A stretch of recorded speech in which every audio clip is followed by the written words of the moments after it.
প্রতিজ্ঞা, আমি তো প্রথম থেকেই জানি যে তুমি মহাকালের আশীর্বাদ এই পরিবারের জন্য।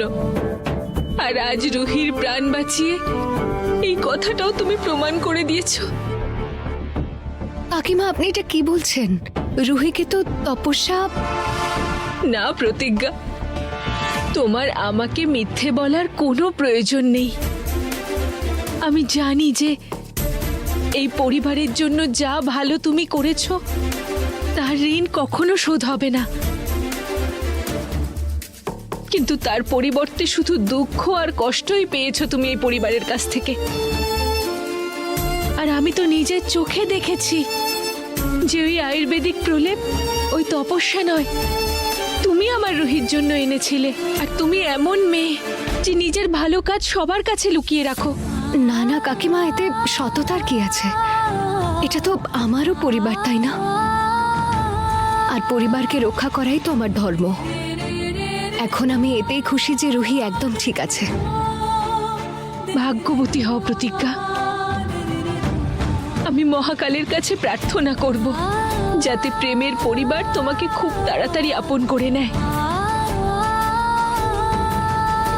কাকিমা, একবার এই লাল কোণের আতঙ্কটা শেষ হয়ে যাক, আমার সম্পূর্ণ বিশ্বাস আছে সব ঠিক হয়ে যাবে।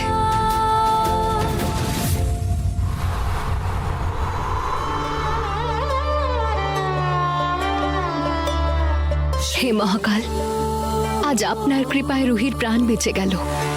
আপনি ওকে লাল কোণের হাত থেকে বাঁচিয়ে নিলেন। এখন দেখবেন এই পরিবারের উপর যেন আর কোনো সংকট না আসে।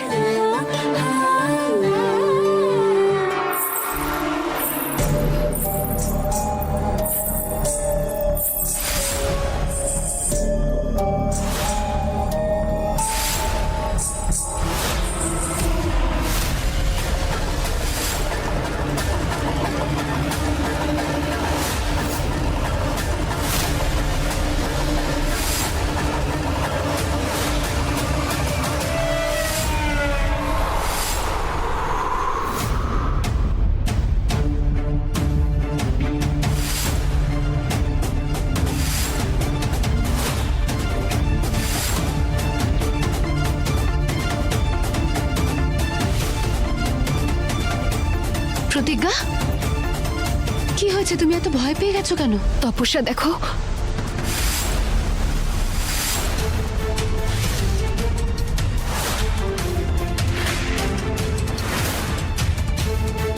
এবার কি করতে চলেছে ওই লাল কোণে?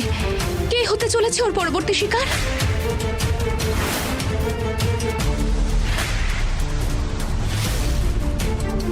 এখন যা করার আমরা করব তপস্যা। লাল কোণের বিনাশের সময় এসে গেছে।